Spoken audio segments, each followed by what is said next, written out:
4, 3, 2, 1, and we should be live. All right. So, welcome back, Seth the Bat Slayer here.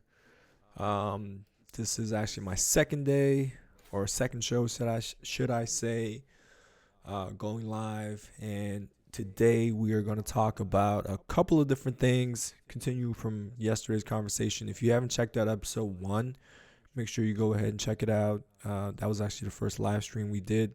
The first thing I'm going to do is actually start with a little bit of history. So March 3rd, 2018, you had UFC 222. This was Saturday, March 3rd. UFC 222. Cyborg defended her title against Kunitskaya. Now, she actually won in round 1 against Yana Kunitskaya. And in the featherweight division, Brian Ortega really came out of his shell and put himself on notice in the featherweight division by knocking out Frankie Edgar in round 1. A brutal knockout of Frankie Edgar in round 1. And one other interesting thing happened in that fight was Andre Sukumta against Sean O'Malley, Sugar Sean, who's going to be fighting this Saturday at UFC 248. Sugar Sean had some sort of a leg injury in round number, I think it was a 2 or 3. And then Andre, instead of asking Sean O'Malley to come to the center of the cage, right, and just see, hey, stand up and fight with me, he decided to engage him against the fence, which was like the dumbest thing you can do. I mean, it was like one of the dumbest things in the history of the UFC. You pretty much had the fight won, okay? Sugar Sean could not stand up. He was basically hopping on one leg, and all Andre had to do was like, hey, you know what? Come to the center of the cage and we'll fight. And he didn't do that. Instead, he decided to engage Sugar Sean on the ground against the fence. It didn't make any sense. And I remember Rashad Evans was part of Andre's team. I don't think he was cornering him, but he was like apparently screaming. You know, I think he was doing commentating, but he was like screaming, like, dude, what are you doing? Like, just instead of trying to engage him against the fence, just put him, ask him to come to the center of the cage. And we're going to take a look at some of the fight motion right here. This is Sugar Sean versus Andre Sukumta. I don't believe we're actually going to see the injury, but okay. And we're going to see the Frankie Edgar versus Brian Ortega, and Frankie the Legend gets knocked out in the first round, which was a brutal knockout. And again, Brian Ortega gets the he goes against Frankie Edgar. So a little history, UFC 222, 2 years ago. All right, so the first topic we're going to talk about is Deontay Wilder, Tyson Fury. Floyd Mayweather believes that he can coach Bronze Bomber to victory, okay? So in the first fight, obviously, fight ended in a draw. A lot of people think, including Floyd Mayweather, thought that Tyson Fury won the first fight, but on paper it was a draw. In the second fight, it went 7 rounds, but from bell to bell, Tyson Fury dominated that fight. And Floyd Mayweather was doing a Q&A in England. He said that if I train him, I can teach him how to win. Now, for me, this is, can Floyd Mayweather teach Deontay Wilder how to box like Floyd? I don't know. I'm going to say no to that one because they're completely two different fighters. So for Floyd Mayweather to come out and say that he's going to teach Deontay Wilder how to box, how to win against someone like Tyson Fury who's been boxing his entire life, I just don't think that's very accurate. And for me, this is just what Floyd Mayweather does. This is the same Floyd Mayweather that stepped into a UFC cage. This is the same Floyd Mayweather said he's going to get in and do an MMA fight. He's basically trying to stay in the news. This is what's hot right now. Tyson Fury versus Deontay Wilder, number 3. And Floyd Mayweather is trying to put himself into the mix. Is he actually going to train Deontay Wilder? I don't think so. I don't think you can't teach someone how to change their style when someone's 34 years old. Deontay Wilder is in his early 30s or mid 30s right now. I mean, you can't. How are you going to teach someone how to change their entire game? Deontay Wilder, when he won the bronze medalist and when he won the bronze medal in the Olympics all the way to now, he's fought his fight and it's been successful. He's had one loss. It was a pretty bad loss, but guess what? It's been pretty successful. So for Floyd Mayweather to come out and say that he's going to train him like Rocky 3, it's just not going to happen.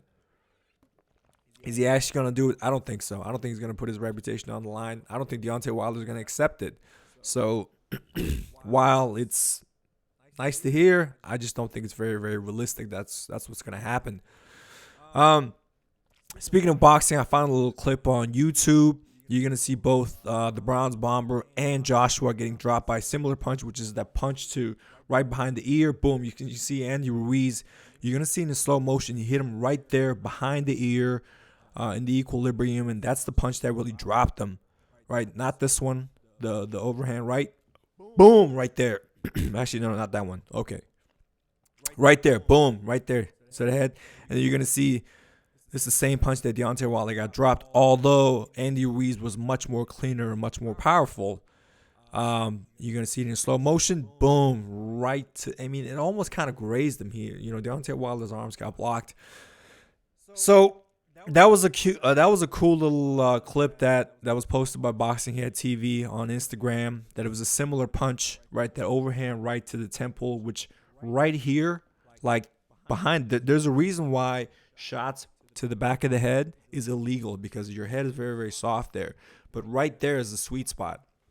And both Deontay Wilder and Anthony Joshua got dropped by the same punch, which I thought was a pretty cool clip, worth sharing. But I will say this. As you can see, Anthony Joshua, after he lost, absolutely made no excuses. He said, it's his night, well-deserved. I make no excuses. And if you remember, in the ring, Anthony Joshua was posing with Andy Ruiz. Like, he was all smiles, giving Andy Ruiz his night. Deontay Wilder, and keep in mind, I'm a Deontay Wilder fan. I was rooting for Deontay Wilder, but he's made all sort of excuses, talking about my uniform was way too heavy for me. This was the first time I tried it, etc., etc. It didn't look good. It didn't sound good. And I don't know. I love how Joshua handled his loss. He came back and he got the belt back. It was a very technical fight. Can Wilder do the same? What else is he going to do? How is he going to change his style? Because Tyson Fury kind of figured out how to beat Wilder, and he showed that. So who is Tyson Fury going to fight next? Well, in my opinion, forget the trilogy fight. I want to see Anthony Joshua. Like, this is the fight that everyone wants to see. If I'm Wilder, if I'm his trainer, if I'm his manager, I would sit out. Okay, let Joshua, let Fury fight each other, and I get the winner of that match. Okay, let me have that fight instead of doing a trilogy bout, because if he loses 2 in a row, he's going to be gone from the heavyweight division. He's going to be out of the title picture. And I want to see Anthony Joshua versus Deontay Wilder, because I do believe that Deontay Wilder has the style to beat Anthony Joshua. But Anthony Joshua has the style to beat Tyson Fury. And Tyson Fury has the style to beat Deontay Wilder. So if I'm Deontay Wilder, let Fury fight Joshua. Hopefully Joshua beats Fury, and then I can fight Joshua. That's what I would do instead of going for the trilogy fight. But at the same time, this is a big money fight for Wilder. So I can see why he wants that fight. Okay. And I see we got a couple of live chats. I'm going to go ahead and address those questions at the end of the stream. So as far as that goes, let's go to, let's switch to MMA. UFC 248. This Saturday on MMAfighting.com, right? Israel Adesanya says he has no concern about a staph infection. Now, on Ariel Helwani's show, Israel Adesanya was talking about like some sort of a staph infection on his arm, which he's saying it's a little scrap on there, but I'm a little concerned with this because if that is in fact a staph infection, I don't know how the commission is going to allow this guy to fight. But we've seen pretty bad staph infections. Let's not forget Kevin Lee versus Tony Ferguson. Kevin Lee had a huge staph infection on his chest, and he was still allowed to fight. The difference was Kevin Lee was on antibiotics. Now, when you're on antibiotics, man, your body is just weakened by the antibiotics because that's what the antibiotics is going to do to you. Whereas Israel Adesanya is saying that he's not actually on any antibiotics and that this is really not concerned. And I really got to give it to Israel Adesanya because, he's fighting a dangerous fighter in Yoel Romero. Yoel Romero is a goddamn beast, okay, despite his record, despite the fact that he's lost 2 in a row. Let's go ahead and let me just pull up Yoel Romero. I know he lost 3 out of the last 4, but let's take a look at his record real quick. Listen, he lost to Robert Whittaker. That was a very close fight. He knocked out Luke Rockhold. He had a split decision to Robert Whittaker, which a lot of people think he won. And he also lost to Paulo Costa, which a lot of people think he won that fight. So on record, yes, he is 1-3 in his last 4 fights. But honestly, those 3 losses were really, really close. And he could have won those 3. So, but on record, he still lost 3 out of 4. But make no mistake about it, guys. This is not going to be an easy fight. UFC 248, Israel Adesanya versus Yoel Romero. This is going to be a great, great, great fight. He's a dangerous fighter. And I am concerned that Israel Adesanya is coming into this bout with staph infection. Okay, whether it's a big one or a small one, it's definitely going to impact him, and not in a positive way. But Israel Adesanya is saying that, hey, I'm not concerned. I'm going to fight, and I'm going to whoop his ass this weekend. So I'm excited for this fight. I hope the staph infection doesn't play a too big part, but this is definitely an advantage on Romero. All right. And speaking of Israel Adesanya, we're just going to take a look at this clip of him and Rumble Johnson sparring each other. And you can see Israel, man, this was 2017, so about 3 years ago, when Rumble Johnson was preparing for John Jones, and Israel Adesanya is just flowing. I mean, he's just free right there. And Rumble Johnson is has got scary power, but Israel Adesanya almost picking him apart from the distance, man. He's just, I don't want to say toying with him because Rumble is not trying to knock his head off. I think it'd be very different if they were actually fighting. But sparring-wise, you can just see how fluid Israel Adesanya is, how free he is. He's almost like Bruce Lee in a sense, right? Whereas Rumble Johnson, not a bad striker himself, kind of looks a little stiff out there. So Israel out there throwing nice combinations to the body, and he's just mixing up his combinations. So this was a very cool clip of Israel Adesanya and Rumble Johnson going at it. Unfortunately, we never got to see Rumble versus John Jones, and I wish we had gotten the chance to see that fight. All right. Well, let's switch gears. Our last topic. Actually, we have 2 more things to talk about, but one of them is Yoel Romero reveals how a 14-year-old Khabib watched him wrestle in Dagestan. So Yoel Romero during the media luncheon said basically that he was in Dagestan for like 3 months and he was training. Okay, and apparently a 14-year-old Khabib, when Yoel was in Dagestan, that he saw him. Okay, and then he actually, when he was in the UFC, came up to Yoel Romero and said, "Hey, do you remember me? When you were in Dagestan, when you were there for 3 months, I saw you wrestle, and now I'm here too." So I thought that was a pretty cool story. And I will also say this. When Fedor was competing in the Sambo tournament, Khabib, a young Khabib, knew who Fedor was. And this is before when Fedor was like Fedor and Pride. They saw him, and he was like following Fedor around. And Khabib did say that Fedor is his favorite fighter. So it's cool that, his childhood heroes like Yoel Romero, definitely Fedor. I don't know about Yoel, but definitely Fedor and guys like Yoel. Khabib is kind of trying to follow in their footsteps. So a cool story on there. And I'm excited for Yoel Romero. I'm excited for Israel Adesanya. I'm excited about UFC 248, guys. So very, very exciting this weekend. And I got a few comments on the live chat. Don't worry, guys. I'm going to address this in 1 minute. So, one more thing is, let's talk about Rose Namajunas, the former champion who dethroned Joanna Jędrzejczyk. She said that she turned down a UFC title shot against Zhang Weili. And I think a lot of people would criticize it, but I do not, because she actually goes in depth about how she had a lot of personal issues and she did not want to just jump into a title shot against Zhang Weili, who is very similar to Jessica Andrade. And Jessica Andrade was the one that picked up and slammed her on her head. So I think a lot of people wanted to see an immediate rematch. She did not do that. Now she's talking about, she's more peace. She's at more peace with herself. She's got a mental coach, this and that.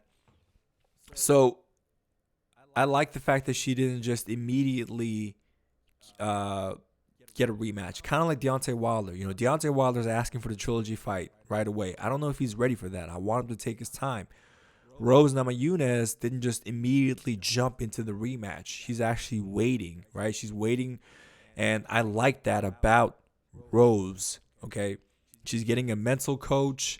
She's trying to see, okay, let's see more about this Zhang Weili chick, and let's see how she is. Let's see how she feels. She's saying that I don't know if I want to do this anymore. Well, if you're not sure, then you probably should not fight anymore. So I respect Rose for that. I do think, she's going to be back. Who's she going to be fighting, actually? Let's see right here.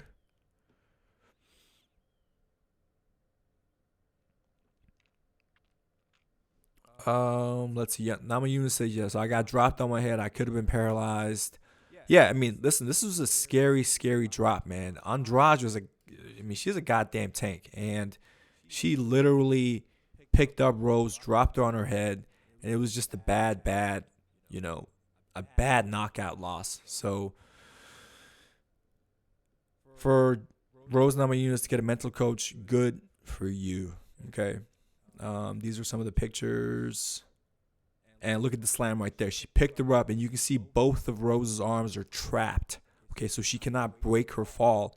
And she dropped her on her head. It was a very, very scary fall. So I can see why Rose was not hesitant. She was hesitant to come back. So, all right. Well, that's it. That's for my topics today. I have a few people on the chat. I was actually watching this video, but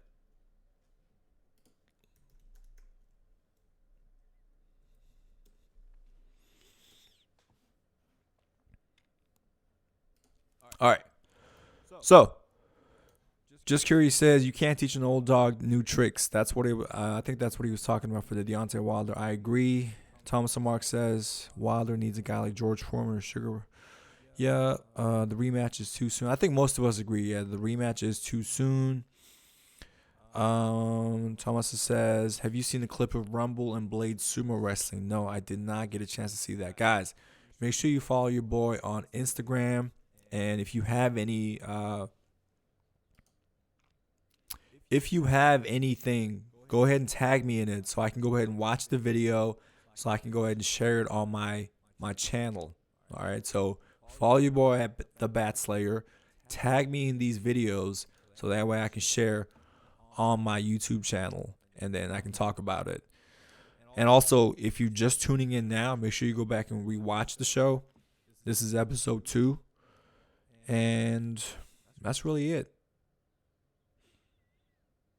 What's going on? I'm him, my guy, Boo Rider. All right, I'm also trying to figure out if I should be live streaming at a set time every single day, whether it's in the morning or in the afternoon or in the evening. But like I said, I'll be going over daily topics at Mixed Martial Arts every single day. Okay? Definitely Monday through Friday.